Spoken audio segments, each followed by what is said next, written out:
আসসালামু আলাইকুম প্রিয় বন্ধুরা, কেমন আছেন সবাই? আলহামদুলিল্লাহ, আমিও ভালো আছি। আমি আজকে রান্না করব দেশি মুরগি। দেশি মুরগিটা আমি কীভাবে রান্না করব সেটা আপনাদের সাথে শেয়ার করব। দেশি মুরগিটা যেভাবে রান্না করা যাক না কেন, অসম্ভব ভালো লাগে খেতে। তো দেখেন, এখানে আমি একটা মুরগি নিয়েছি। মুরগিটা আমি চামড়া সহ কেটে নিয়েছি, খুব ভালো করে ধুয়ে নিয়েছি।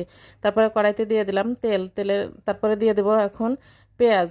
পেঁয়াজ কুচিটা হালকা ব্রাউন কালার হয়ে গেলে দিয়ে দেবো একে একে সব মশলাগুলো। তারপরে দিয়ে দেবো এখন 2টা তেজপাতা। দিয়ে দেবো হলুদের গুঁড়া। তারপরে দিব 1 চামচ রসুন বাটা, 1 চামচ আদা জিরা বাটা। দিয়ে দেবো আস্ত ধনিয়া বাটা 1 চামচ। আর শুকনো মরিচ বাটা দিব 1 চামচ। দিয়ে সামান্য পানি দিয়ে মশলাটা যাতে পুড়ে না যায় একটু কষিয়ে নিয়ে তারপর দিয়ে দিলাম স্বাদ মতো লবণ। দিয়ে তারপরে একটু মশলাটা কষিয়ে নেব। তারপরে দিয়ে দেবো 1 চামচ গরম মশলার গুঁড়া। এখানে আমি আস্ত গরম মশলা ব্যবহার করিনি, গরম মশলার গুঁড়া দিব বলে।